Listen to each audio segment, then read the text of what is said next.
Hello दोस्तों, स्वागत है आपका अपने YouTube चैनल स्टोरी टेलर में। दोस्तों, आज की कहानी बहुत ही दर्दनाक है। इसे सुनने के बाद आपके भी रोंगटे खड़े हो सकते हैं। आइए हम और आप मिलकर सुनते हैं उस कहानी को। इटावा से एक बूढ़ी महिला ने पुलिस को फ़ोन किया। उसने सिसकते हुए बताया कि उसकी बहू की किसी ने हत्या कर दी है। आनन फानन में पुलिस मौके पर पहुंची तो उसने जो नज़ारा देखा वह बहुत ही दर्दनाक था। एक बहुत ही खूबसूरत महिला मरी पड़ी थी। उसको काफ़ी चोटें भी आई थी। पुलिस वालों ने तुरंत एसएसपी को फ़ोन किया और पूरे मामले से अवगत कराया। उस महिला की बहुत ही बेरहमी से हत्या की गई थी। आइए जानते हैं आखिर किसने उस महिला की इतनी बेरहमी से हत्या की थी। नोएडा के रहने वाला अजितेश मिश्रा एक टीवी एंकर था।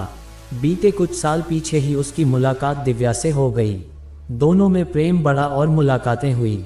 इसके बाद अजितेश ने दिव्या को शादी के लिए प्रपोज किया। दिव्या तैयार हो गई और समस्त परिवार की सहमति से दोनों की शादी हो गई। दोनों एक दूसरे को जान से भी ज़्यादा चाहते थे। एक दूसरे का पल भी दूर रहने का मन नहीं करता था। लेकिन अजितेश न्यूज एंकर था, इसलिए उसे काम पर जाना पड़ता था। एक दिन अजितेश की नज़र उसी की कंपनी में काम करने वाली भावना आर्या पर पड़ी। उसे देख अजितेश उसका दीवाना हो गया। इसके बाद एक दिन अजितेश ने नेहा को भी अपने प्यार के चक्कर में फंसा लिया। इसके बाद दिव्या के प्रति उसके दिल से प्यार कम होने लगा। अजितेश को उसके दोस्त अखिल ने भी काफ़ी समझाया, किंतु अजितेश नहीं माना। आखिरकार एक दिन दिव्या को भी अजितेश की प्रेम कहानी के बारे में पता चल गया। वह आग बबूला हो गई और उसने अजितेश को काफ़ी भला बुरा कहा। इसके बाद अजितेश कुछ दिन भावना से दूर रहा, किंतु कुछ दिन बाद ही वह फिर भावना के आगोश में आ गया। इस बात का जब पुनः दिव्या को पता चला तो उसने नेहा को फ़ोन कर बुरा भला कहा। अजितेश भी भावना के साथ जीने मरने की कस्में खा चुका था, इसलिए उसने अपनी पत्नी को ही रास्ते से हटाने का प्लान बनाया। उसके इस प्लान में शामिल था उसका दोस्त अखिलेश। अजितेश ने 4 अक्टूबर को अपने दोस्त को इटावा अपनी बीवी की हत्या के लिए भेजा। 17 अक्टूबर करवा चौथ के दिन दिव्या पूरे दिन व्रत थी और अपने पति का इंतजार कर रही थी।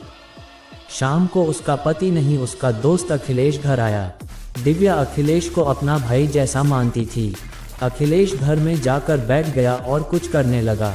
इतने में ही मौका पाते ही अखिलेश ने पास ही रखा फूलदान उठाया और दिव्या के सिर पर पटक दिया। इसके बाद वह उसे काफ़ी देर तक ज़मीन में पटकता रहा। इस बीच उसकी और दिव्या की हाथापाई भी हुई। जब दिव्या की हल्की हल्की सांसें चल रही थी उस समय अखिलेश ने अजितेश को फ़ोन किया और बताया कि अभी सांसें चल रही हैं। अजितेश ने कहा सांसें भी बंद कर दो। इसके बाद अखिलेश ने दिव्या को जान से मार दिया।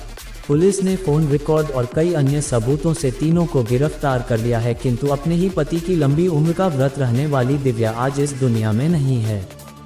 दोस्तों, इस कहानी के बारे में आपकी क्या राय है, हमें कमेंट द्वारा ज़रूर बताएं। हमारे चैनल को सब्सक्राइब करें, वीडियो को लाइक करें और घंटे की बटन को दबाना ना भूलें। चलिए मिलते हैं एक और शानदार कहानी के साथ अगले वीडियो में। तब तक के लिए जय हिंद।